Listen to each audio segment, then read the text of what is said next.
Over thinking से means उसे ख़त्म कैसे करें? खत्म क्यों करना है? अच्छी होती है ओवर थिंकिंग, बुरी थोड़ी है। मीन्स हर सिचुएशन में हम सब कुछ भी एजम्पशन लगाते रहते हैं अपने और कंफ्यूज हो जाते हैं, उसमें पूरे एंटेंगल्ड हो जाते हैं। हाँ, please have a seat. Number 1 तो आप ये समझो कि ओवर थिंकिंग कोई बुरी नहीं है। जितने भी साइंटिस्ट हुए हैं पास्ट में, वो आपसे ज़्यादा सोचते थे, आपसे कम सोचते थे? ज़्यादा ही सोचते थे। मैं आपको क्या लगता हूँ, मैं यहाँ बैठा हूँ, मैं आपसे ज़्यादा सोचता हूँ, कम सोचता हूँ? ज़्यादा ही सोचता हूँ, कम तो नहीं सोचता। आप कोई भी टॉपिक दे दो, देखो मेरे पास तो तैयार बैठा रहता हूँ मैं तो। हाँ, मतलब हर टॉपिक के ऊपर मेरे पास कुछ ना कुछ है बोलने के लिए। तो द पॉइंट इज़ कि ज़्यादा सोचना प्रॉब्लम नहीं है, सोचना प्रॉब्लम नहीं है, क्योंकि अगर आप सोचना ही बंद कर दोगे तो आप में और जानवरों में क्या फ़र्क है? हम में और जानवरों में क्या फ़र्क है? सोचने का ही तो है। हम सोच सकते हैं, सोच करके अपने आप को जानवरों से बचा सकते हैं।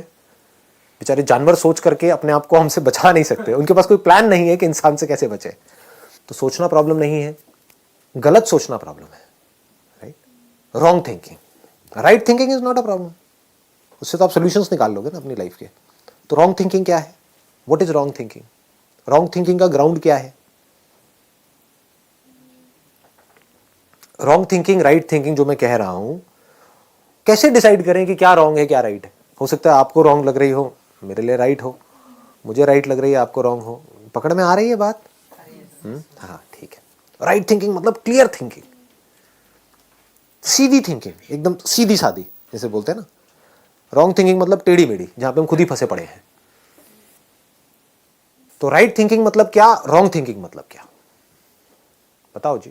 सर, जो बिलीव्स पे बेस्ड है वो रॉन्ग थिंकिंग है, और जो रियलिटी पे बिल्कुल बेस्ड सही, है। बिल्कुल सही। Let's give a big hand for it. क्या हुटिंग करी पाई आपने? आवाज आई मेरे को थोड़ी हल्की फुल्की सी। तो भंगड़ा भी पा दो अब तो यार, आओ ना भाजी। हाँ, ये बात क्लियर हुई? ये बोली है, जो भी आपके बिलीव्स के ऊपर बेस्ड है वो रॉन्ग थिंकिंग है, और जो रियलिटी के ऊपर बेस्ड है वो राइट थिंकिंग है। बिलीव्स हमारे किसके ऊपर बेस्ड हैं? इल्यूजन के ऊपर बेस्ड है। और जो रियलिटी है वहां पर किसी बिलीफ की जरूरत नहीं है। Do you have to believe कि मैं यहां पर हूं या नहीं हूं अभी? क्यों बिलीव? बिलीव करो, विश्वास करो कि मैं यहां पर हूं। मेरी बात का विश्वास क्यों नहीं कर रहे हैं आप लोग? किसी को भी डाउट है कि मैं यहां पर हूं या नहीं हूं? तो रियलिटी में बिलीफ की कोई जगह नहीं है। बिलीफ कहां पर चाहिए? जो रियलिटी में कहीं नहीं है आपके आसपास में। बस आपको कुछ भी बोल दिया गया है और आपने मान लिया है और उसके बेस पर कुछ भी सोच रहे हो। कभी अपने अंदर झांक करके देखो, जो भी आप सोचते हो वो बिलीफ्स के बेस पर सोचते हो या रियलिटी के बेस पर सोचते हो? 99% जो भी कुछ सोच रहे हो सब बिलीफ्स के बेस पर। भगवान है या नहीं है? नहीं है। एक मिनट, कितने कहते हैं नहीं है? ये बिलीफ है या रियलिटी है? रियलिटी है। अच्छा, रियलिटी है। वाह जी वाह, मतलब आपने तो सीधा ही स्टेटमेंट दे दी कि भगवान नहीं है। अच्छा, मैं कहता हूं है। करो चैलेंज, कैसे करोगे? और जो कह रहे हैं है, वो बिलीफ है रियलिटी है? बिलीफ है। क्यों? क्योंकि मैं कह रहा हूं कि नहीं है। करो प्रूफ। है आपके पास कोई फोटो वोटो है? दिखाओ, प्रूफ करो। कैसे प्रूफ करोगे? तो रियलिटी के बेस पर अगर हम सोचें तो हमारा माइंड क्लियर हो जाता है, चीजों को हम देख सकते हैं, समझ सकते हैं, कंफ्यूजन्स नहीं होते ऐसे माइंड में। ऐसे माइंड में अंदर कॉन्फ्लिक्ट्स नहीं होते हैं।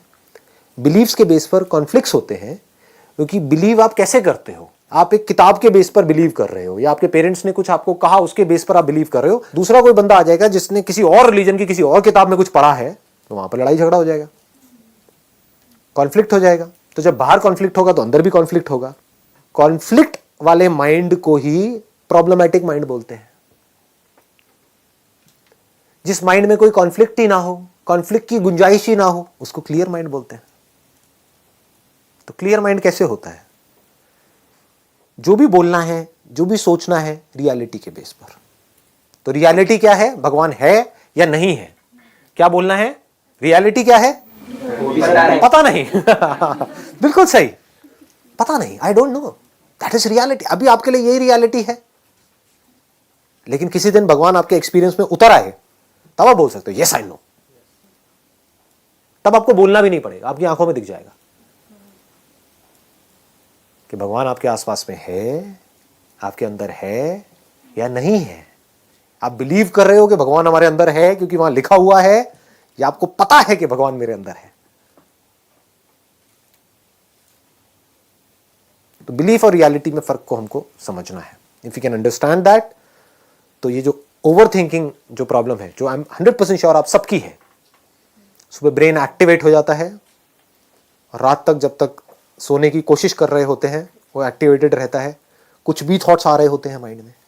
जैसे कोई भूत की पिक्चर देखी या आपके भाई ने आपको कोई भूत प्रेत की कहानियां सुनाई, अब रात को नींद नहीं आ रही. क्यों नहीं आ रही? क्योंकि डर लग रहा है, भूत प्रेत दिमाग में घूम रहे हैं. तो क्या ये आपके बिलीव्स हैं जिसके बेस पर आप सोच रहे हो, या रियलिटी है? बिलीव्स है. तो अब ये थिंकिंग खत्म कैसे होगी? कैसे होगी बताओ? सिर्फ ये समझने से होगी कि ये बिलीव्स है, ये कोई रियलिटी नहीं है, इल्यूजन्स है. भूत नहीं है, मेकअप है. हाँ, भूत नहीं है, मेकअप. हाँ, भूत नहीं है, मेकअप है. ध्यान से जा करके देखो वहां पे टेलीविजन में, आप देखोगे तो आपको समझ आएगा ये तो मेकअप है. ऐसी भूत तो मैं भी बन सकती हूँ, उससे बेटर बन सकती हूँ. इनफैक्ट मुझे तो मेकअप की भी जरूरत नहीं है.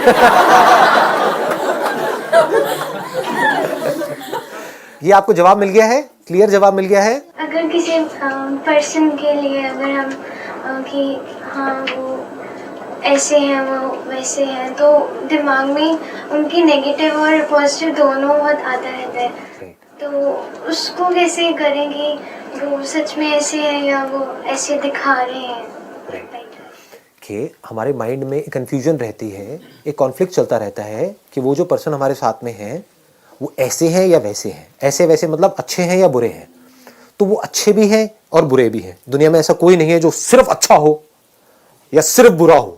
बुरे से बुरे में भी अच्छाई होती है, अच्छे से अच्छे में भी बुराई होती है. लेकिन जिस बेस पर आप उनके बारे में अच्छा बुरा सोच रहे हो, जरूरी नहीं है वो सच है.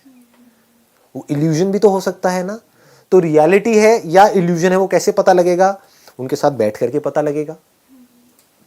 चाहे डायरेक्टली उनसे पूछो, चाहे इनडायरेक्टली पूछो, डिपेंडिंग अपॉन योर रिलेशनशिप. जैसे आज अगर मैं अपनी बात करूं तो मेरी और मेरी वाइफ की जो रिलेशनशिप है, अगर जरा सा भी कुछ मेरे को लगता है तो मैं सीधा जाकर के उससे पूछ लेता हूं कि मुझे ऐसा लग रहा है क्या. तो वो हंसने लग जाती है कि नहीं, क्या लग रहा है. मुझे थोड़ी एक्चुअल में पता है कि वो अपने माइंड में क्या सोच रही है. तो मैं क्या करता हूं, जाकर के उससे पूछ लेता हूं, तो पता लग जाता है कि वो मेरा बिलीफ था या रियलिटी थी. तो माइंड में कभी भी चीजों को पड़े मत रहने दो. ये जो चीजें पड़ी रहती है ना, ये सड़ने लग जाती हैं टाइम के साथ साथ. किसी के लिए आपके दिल में कुछ बुरा है, कोई नफरत है, ये है वो, निकाल दो ना, उसको खत्म करो. बंदे को खत्म नहीं आया. एक मिनट, समझे मैंने क्या बोला? यही प्रॉब्लम है, आप कुछ और मत समझ जाना. खत्म करो मतलब उस बात को खत्म करो, या तो उससे बात करके उस प्रॉब्लम को सॉल्व करो, या फिर अगर बहुत ही ज्यादा किसी के लिए कोई खुंदक है तो कमरा अपना बंद करो जिस वक्त घर में कोई ना हो, और चीखो चिल्लाओ, ये करो वो करो, कुछ भी. 2-4 कांच के ग्लास ले लो, तोड़ दो ऐसे करके, बाद में उसको साफ कर दो, थोड़ा खून वून भी निकल आएगा तो यार रिलैक्स हो जाओगे. तो अंदर की जो भी भड़ास है वो निकाल दो. मतलब उसको दबा करके मत रखो अपने अंदर.